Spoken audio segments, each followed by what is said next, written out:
Hello everyone, my self Neha और आप सबका मेरे इस यूट्यूब चैनल पे बहुत बहुत स्वागत है। और किसी कारणवश मुझे जो है फर्स्ट वीडियो जो कि सोर्सेज ऑफ एशियन हिस्ट्री की थी उसकी लेंथ जो है छोटी रखनी पड़ी। ठीक है, तो उसका हाफ पार्ट जो है इस वीडियो में है, तो आप बड़ी खुशी से देख सकते हैं। चैनल पे बने रहने के लिए मेरे चैनल को सब्सक्राइब कीजिए, लाइक कीजिए और शेयर कीजिए। तो जो मैंने फर्स्ट पार्ट बनाया था सोर्सेज ऑफ एशियन हिस्ट्री, ये उसी का नेक्स्ट पार्ट है। तो अब हमने जो है हम पढ़ रहे थे एशियन सोर्सेस यानी सोर्सेज ऑफ एशियन हिस्ट्री के बारे में, और जिसमें मैंने जो है राजकीय अभिलेखों के बारे में पढ़ा था। अब हम डिस्कशन करने वाले हैं राजकीय अभिलेखों के अंतर्गत कुछ अभिलेख भी आते हैं, जैसे कि कलिंग राज, कलिंग राज, खारवेल का हाथी गुफा अभिलेख,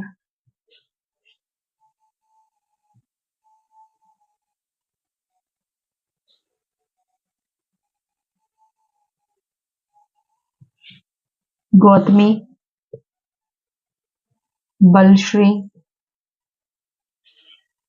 का नासिक अभिलेख,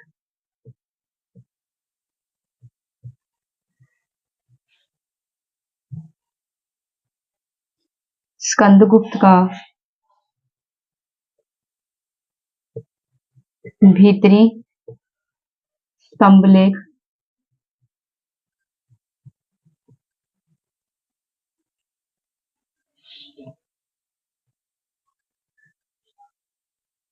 विजयसेन का देवपाड़ा अभिलेख,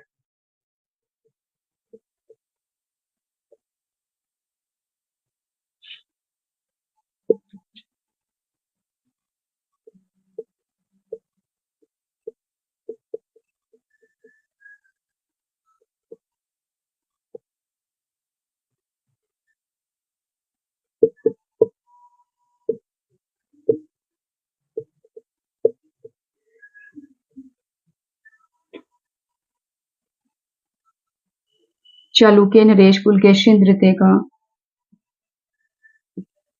ऐहोल अभिलेख,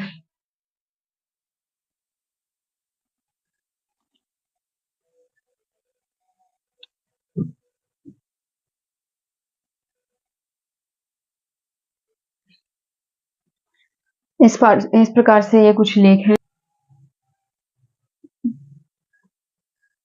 जो स्कंदगुप्त का भीति स्तंभ लेख है, इसी के साथ ही एक जूनागढ़ अभिलेख भी है।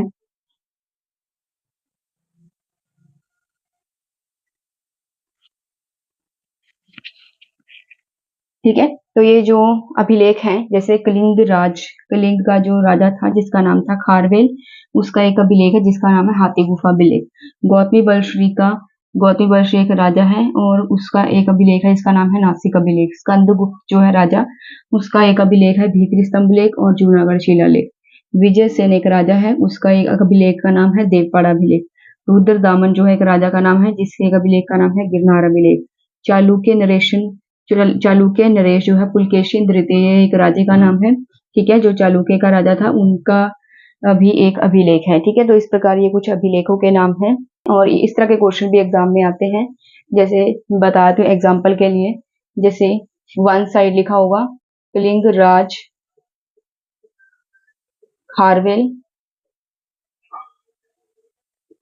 ठीक है, और दूसरी साइड जैसे गौतमी बलश्री, गौतमी बलश्री, विजय सेन, विजय सेन, फॉर एग्जाम्पल के लिए। ठीक है, और यहीं पे जो इनके अभिलेख हैं उसको उलट पुलट लिखा होगा।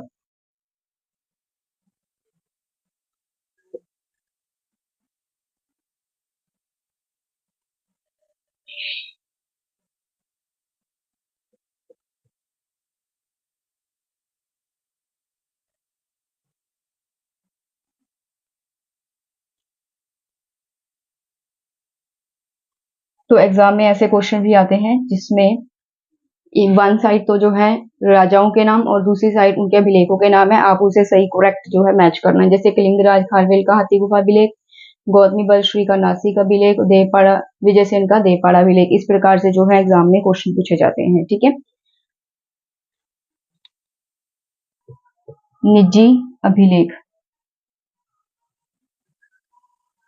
निजी अभिलेख के अंतर्गत वैसे अभिलेख आते हैं जो कि बौद्ध मंदिरों या फिर मूर्तियों पर उत्तीर्ण होते हैं। बौद्ध मंदिरों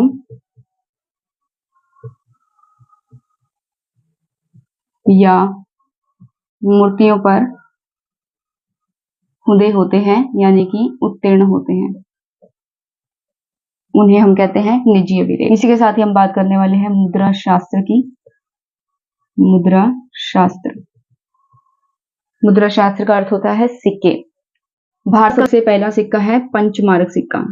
सबसे पहला सिक्का जिसे हम कहते हैं पंचमार्क या आहत भी कह सकते हैं।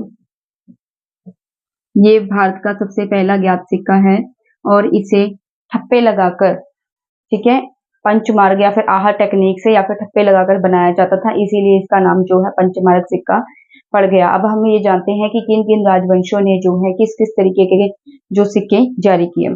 तो सबसे पहले है, सबसे पहला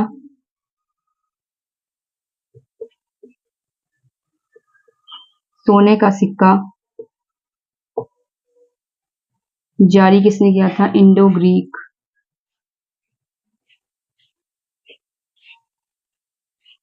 शासकों ने।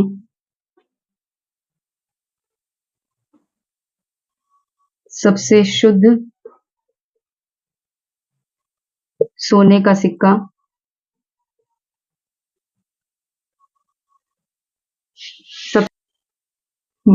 सबसे शुद्ध सोने का सिक्का जो है जारी किया था कुषाण शासकों ने। कुषाण शासक सबसे बड़ी मात्रा में सोने के सिक्के जारी किए।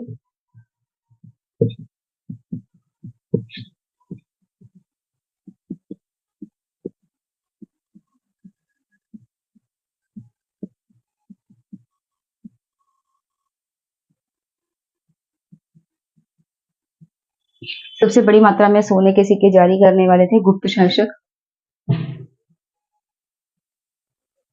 लेकिन उनके सिक्कों में खोट आई है, यानी कि मिलावटी सिक्के थे। ठीक है, तो गुप्त शासकों के जो सिक्के हैं उन्होंने बहुत बड़ी मात्रा में सोने के सिक्के जो है जारी किए हैं और कुषाण शासकों में सबसे शुद्ध सोने का सिक्का मिला है। इंडो ग्रीक शासकों में जो है सबसे पहला सोने का सिक्का पाया गया है।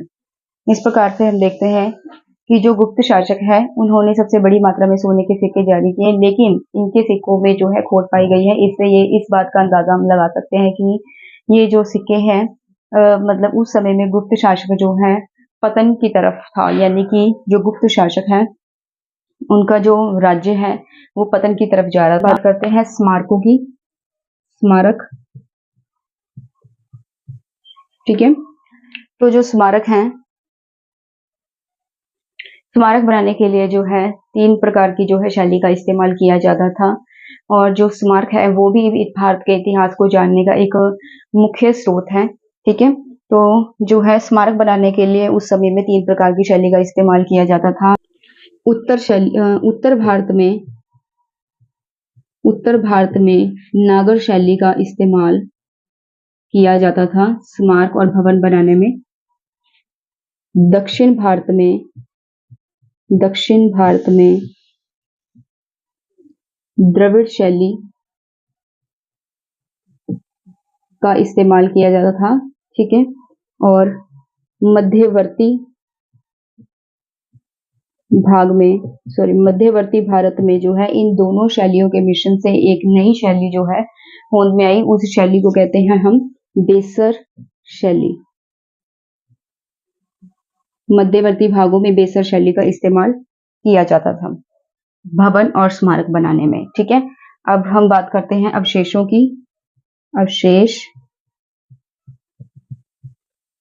जो अवशेष है ये भी भारत के इतिहास को जानने का एक महत्वपूर्ण सोर्स है। देखिए जो अवशेष है, नालंदा विश्वविद्यालय जो एक फेमस उस समय का जो है विश्वविद्यालय हुआ करता था, जहाँ बहुत सारे छात्र जो है शिक्षा ग्रहण करते थे। तो जो नालंदा विश्वविद्यालय है, आज जब उसके खंडरों को देखते हैं तो कतई भी ये नहीं लगता कि वो जो खंडर है उस समय में इतना अच्छा दिखता होगा जितना कि आजकल के मतलब उसे प्रदर्शित किया जाता है। ठीक है। मृदभांड, मृदभांड का अर्थ होता है बर्तन। उस समय में मिट्टी के बर्तन चलते थे। ठीक है, तो यहाँ पे मैं मिट्टी के बर्तन की ही बात कर रही हूँ कि जो मृदभांड है अलग अलग टेक्निक से बनाए जाते थे। किस किस एरिया में किस किस टाइप के जो है मृदभांड बनाए जाते थे उसके बारे में पढ़ेंगे। जैसे कि सबसे पहले है ऋग्वैदिक काल। ऋग्वैदिक काल में जो है मिट्टी के बर्तन बनाने के लिए पीजीडब्ल्यू, बीआरडब्ल्यू तथा ओसीपी इस टेक्निक से जो है मिट्टी के बर्तन बनाए जाते थे। ठीक है, और ये काल जो था सिंधु घाटी के लोगों का काल था, यानी सप्त सैंधव काल था। सिंधु घाटी सभ्यता के जो लोग थे वो मिट्टी के बर्तन बनाने के लिए इन टेक्निक्स का इस्तेमाल किया करते थे। इसी प्रकार से उत्तर वैदिक काल में, उत्तर वैदिक काल में जो है बर्तन बनाने के लिए बीआरडब्ल्यू, बीडब्ल्यू, पीजीडब्ल्यू का इस्तेमाल किया जाता था। और ये आर्य सभ्यता के लोग थे। आर्य सभ्यता के जो लोग हैं वह ठीक है इस टेक्निक से जो है बर्तन बनाते थे। इसी प्रकार से जो है बुद्ध काल में, बुद्ध काल की जो पहचान है एनबीपीडब्ल्यू से की गई है कि वह जो बुद्ध काल के अंदर जो लोग हैं एनबीपीडब्ल्यू टेक्निक से जो है बर्तन बनाते। पढ़ने वाले हैं चित्रकला के बारे में।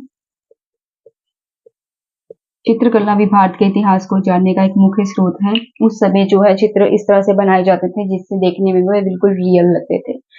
जैसे मरणासन राजकुमारी का चित्र,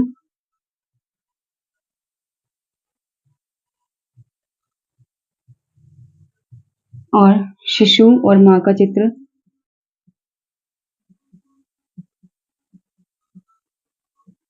ठीक है, तो मतलब उस टाइम में जो लोग थे वह चित्रकला बहुत ही उत्तम कोटि की थी।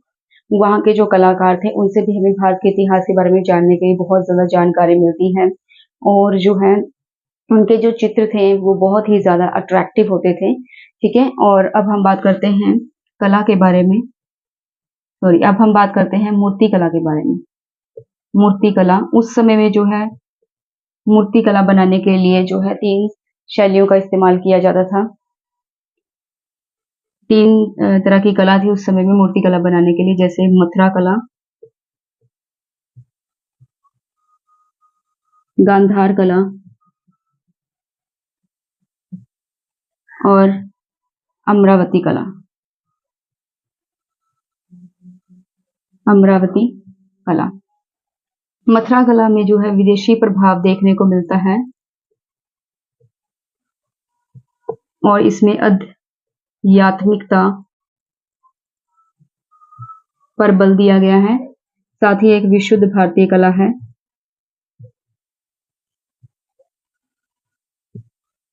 जबकि जो गांधार कला है उसमें स्वाभाविकता पे बल दिया गया है। और जो अमरावती कला है विशुद्ध भारतीय कला है।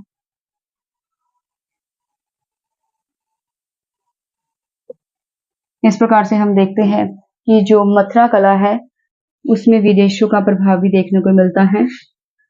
आध्यात्मिकता पे बल दिया गया है और विशुद्ध भारतीय कला है, यानी कि इसमें जो है अलग अलग कलाओं के बारे में भी हमें जानकारी मिलती है। अलग अलग जो भारतीय कलाएं हैं उसके बारे में भी जानकारी मिलती है। और जो आध्यात्मिक कला इसमें परमात्मा से संबंधित जो है आध्यात्मिकता की बात की गई है। विदेशी प्रभाव भी इसमें देखने को मिलता है। भाव है जो बाहरली कंट्री का जो प्रभाव है वो भी इसमें देखने को मिलता है। मिली जुली कला है, उसी के साथ ही स्वाभाविकता पे बल दिया गया है गांधार कला में, यानी रियलिटी पे जो है बल दिया गया है। जो रियल में चीजें होती थी, ठीक है, वही वो चित्र बनाते थे उसी प्रकार के। उसके बाद है अमरावती कला। इसमें जो है विशुद्ध भारतीय कला का प्रदर्शन किया गया है, यानी कि ये प्योर भारतीय कला नहीं है। इसमें और भी जो है कई अलग अलग जो है लोग जो है विदेशों के लोग थे वो शामिल होते थे। ठीक है, तो इस प्रकार से ये 3 प्रकार की कलाएं हैं जो कि भारत के इतिहास को जानने में हमारी मदद करते हैं। तो इसी के साथ ये वीडियो समाप्त हो गया है। अगर आपको ये वीडियो अच्छी लगी हो तो चैनल को सब्सक्राइब, लाइक और शेयर करना मत भूलिएगा। धन्यवाद।